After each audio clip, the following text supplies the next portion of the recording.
Hello, everyone. Before we dive into today's content, I want to take a moment to express my heartfelt gratitude to each and every one of you. Over the past weeks and months, I received an incredible amount of comments and messages or requests from each and every one of you. And your engagement and feedback has been truly amazing. Many of you have asked for updates to be covered because there has been quite a lot of changes that has taken place over both the application website as well as the scheduling or the appointment booking website. And based on these requests, the video is finally here. Are you an Indian citizen residing in the UK and looking to renew your Indian passport? You have come to the right place. Now, in this video, we'll guide you through the process of renewing your Indian passport right here. And the content published in this video is intended for informational purposes only. It provides a general overview of the Indian passport renewal process in the United Kingdom as of the video's publication date. Now, this video does not constitute any kind of legal advice, and I'm not affiliated with any government agency or embassy. The passport regulations and the procedures may change over time, and the information provided may also become outdated. So, please, I strongly recommend that you verify the accuracy of the information by visiting the official websites of the Indian High Commission, the Passport Seva, and VFS Global. The first step is we start by visiting the Passport Seva website. Now, if you don't have an account, click on the register button to create one. Now, I will just guide you through it. In the Passport Seva website, we need to choose the region or the country from which we are applying the passport. Or if you have a previous account, probably you might have applied for a passport or a passport renewal in a different country using a particular, let's say, a Gmail account, abc@gmail.com. Now, if you're trying to register again or trying to log in with that credentials and create an application, now that account would be linked to whichever country you had earlier registered from, and that would not be enough. Now, here we need to make a fresh user ID based on the country that you want to apply currently from. And in this case, I'm choosing United Kingdom and click on register. The embassy or the consulate is where you would be going for your um, um, you would be submitting the application. And in our case, in the UK, there are three areas or three regions where you can submit your applications. One is Birmingham, Edinburgh, or London. Now, because I am in Manchester and we have a VFS in Manchester, I would be choosing United Kingdom, Birmingham. Now, if you're in Scotland area, probably it is Edinburgh, or closer to London, you should be choosing the United Kingdom, London option.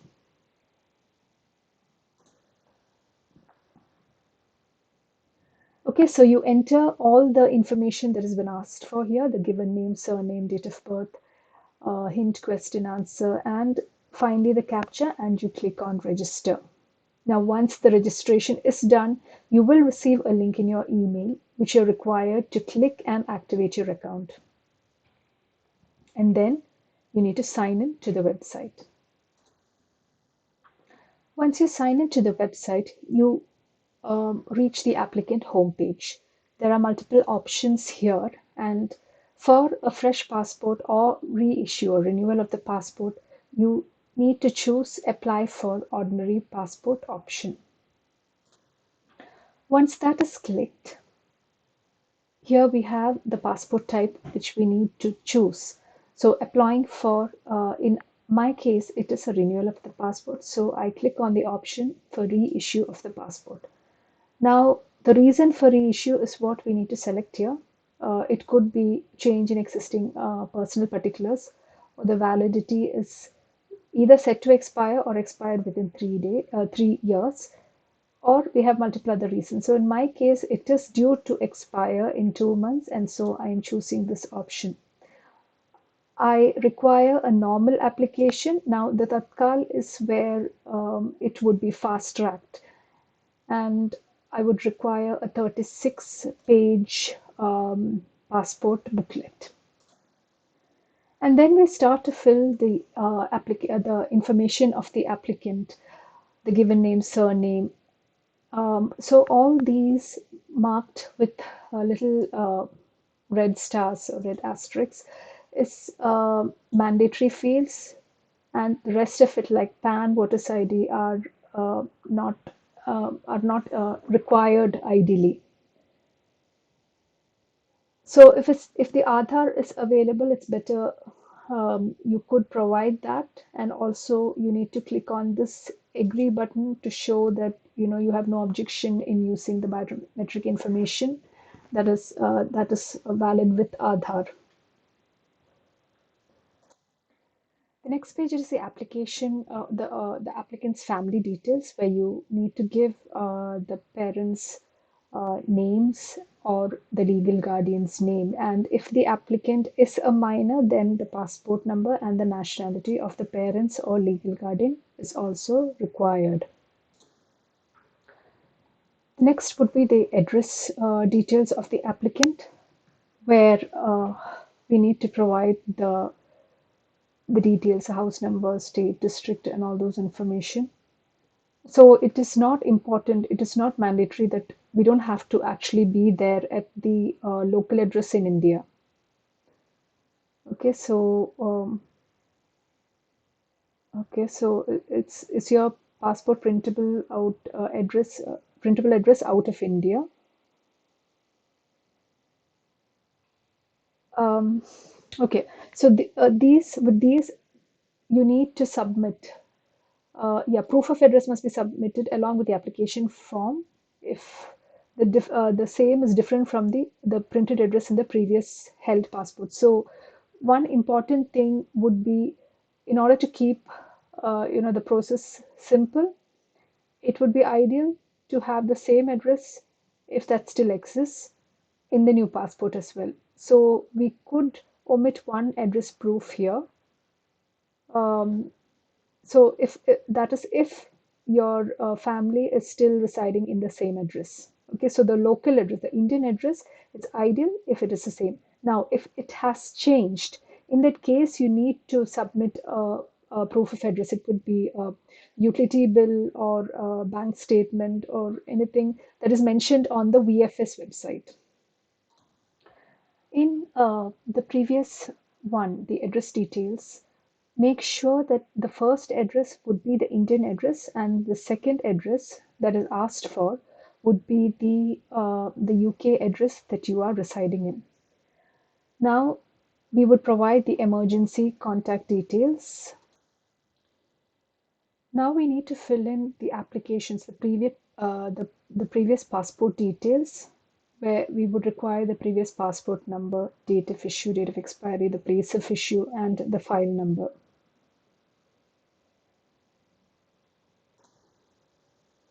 So once all the information has been updated, then it is more regarding the details, if there were any criminal proceedings or whether you have been convicted in any court in India. So these are the details which you need to enter. And once it is like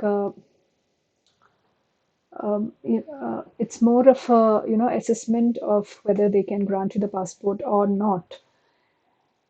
So that is one of the steps which is towards the end, and after this we would be reviewing the entire application.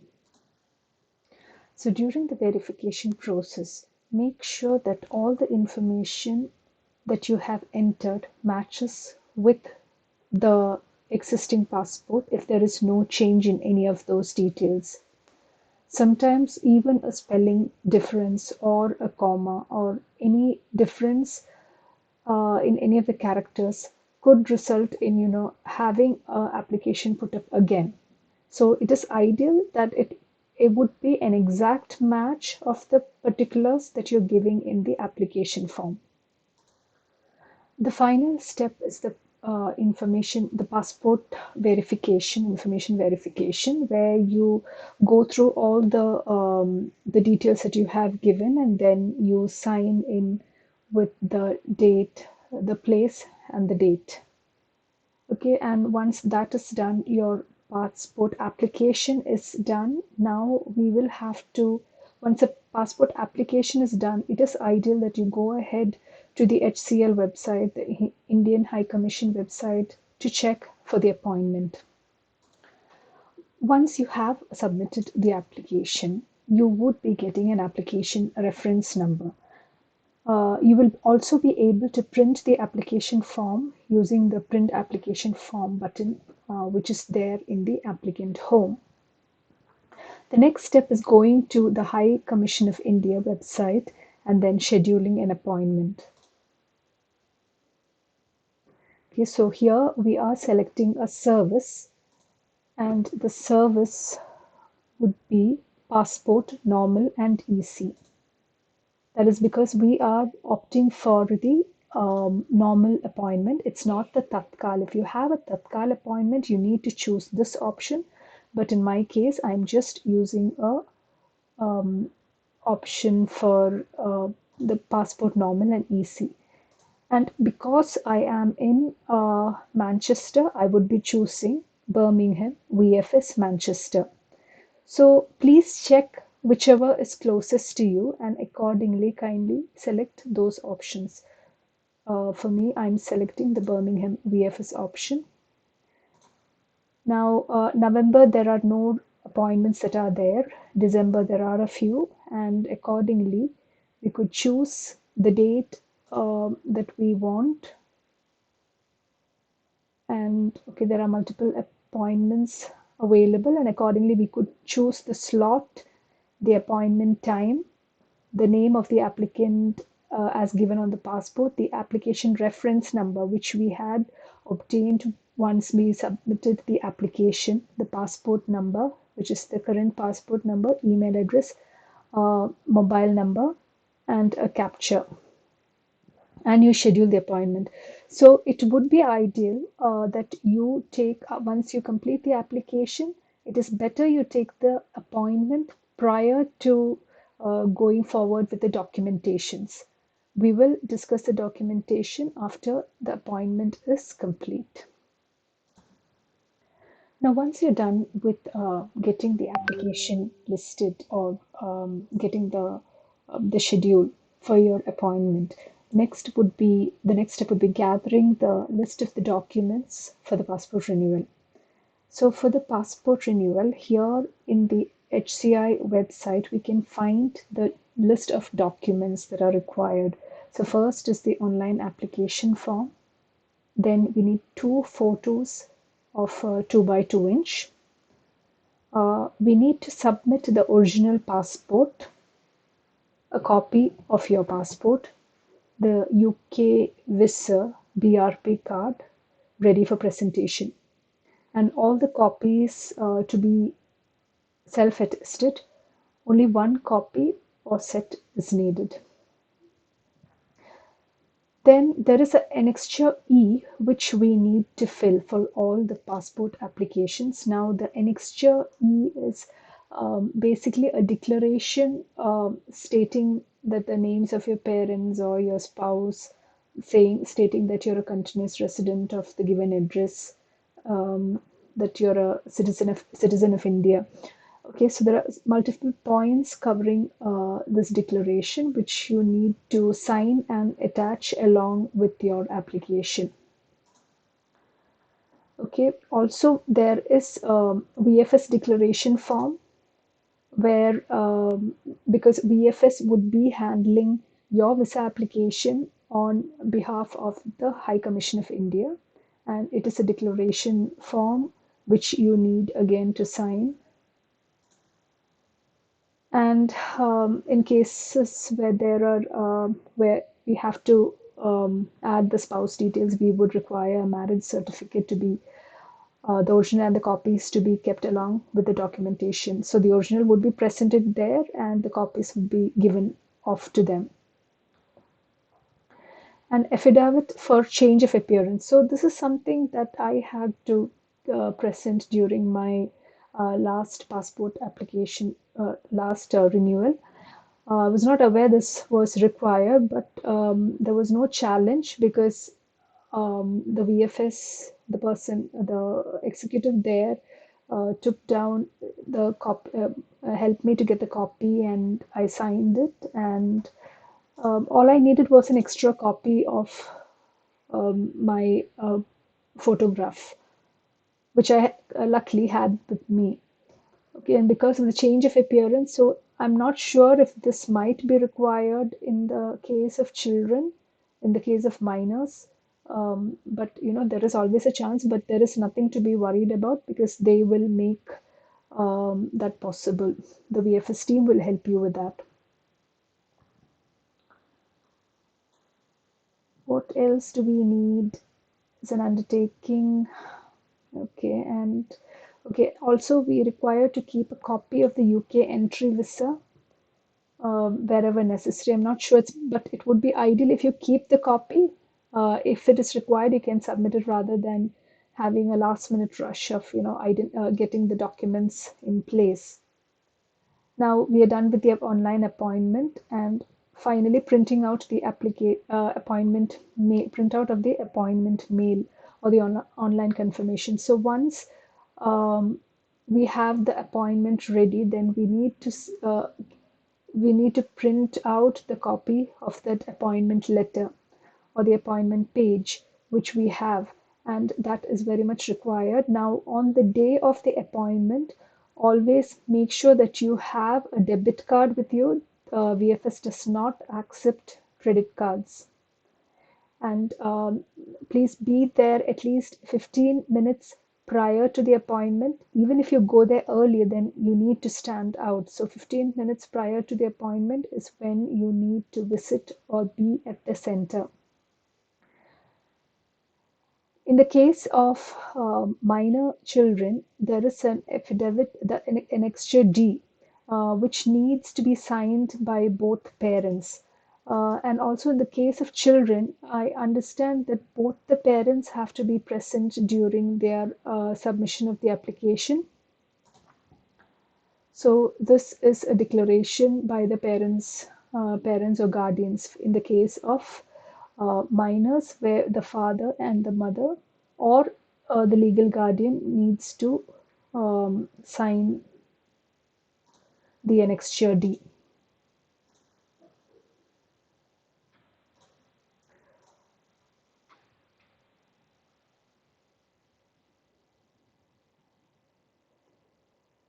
Okay, and along with that, we also require a copy of the parents' passports. Again, the UK visa, the BRP card, the address proof, and the visa entry. So, in the case of children, when we are going for passport renewal, you have to make sure the affidavit, the annexure D is being filled. Now, annexure C is in those cases where there is a single parent. You might have to get it signed. And okay, so we have the change of appearance for minor applicants as well, okay, which needs to be filled up. Then the copy of the passports of both the child and the parents, the UK visa, BRP, address proof, and visa entry. And in the cases where the children are below the age of 5, and because they cannot sign, thumb impressions is what required in black or blue ink is what needs to be affixed on the application. We also have the information listed on the VFS website, but I would prefer the documentation list to be taken from the Indian High Commission website. Here we have the cost for an ordinary 36-page passport, it is £56. For the Tatkal services, it's £107. There is also a list of documents that are required, which we have seen the application form and two recent photographs, the annexure E, which is a declaration, a self-declaration, which was present. Then the copies, the first and last page of the passport, the copy of the entry visa, uh, and the BRP card, the BRP card, the copy of the BRP card, and a UK address proof. Now, the UK address proof, it could be either a utility bill or a mobile, a phone, your Virgin bill or your Virgin or O2 or any connection, the broadband connection, the internet connections that you have, or it could be the utility, it could be the council tax bill that you are paying, the invoices that has been sent. Any of these can be used as the UK address proof. And the passport application, we had seen there was one Indian address with the police station and the PIN code, which we had required. And in normal circumstances, that would be the printed one. The Indian address would be the printed one on your passport. And the second address in the application would be the UK address that you would be providing, and also the VFS declaration form. And if it's the case of minors renewal, in that case, you need to submit the documentation, all these, yeah, for their parents also. Okay, and there is another declare an extra D, I believe, which we need to submit. Uh, yeah, which we need to submit, and also the change of appearance declaration. Okay, so I hope that was informative, and I hope that has given you some insight about the Indian passport renewal in the UK. This is just a friendly reminder. Passport renewal requirements and procedures may change over time. Always verify the latest information on the official websites of the Indian High Commission, the Passport Seva, and the VFS Global website. I really want to thank all of you for the active engagement, the comments, and the requests that I've seen throughout. And this video is created because of you, and I value your feedback immensely. Thank you very much, and have enjoyed the rest of your day. Bye bye.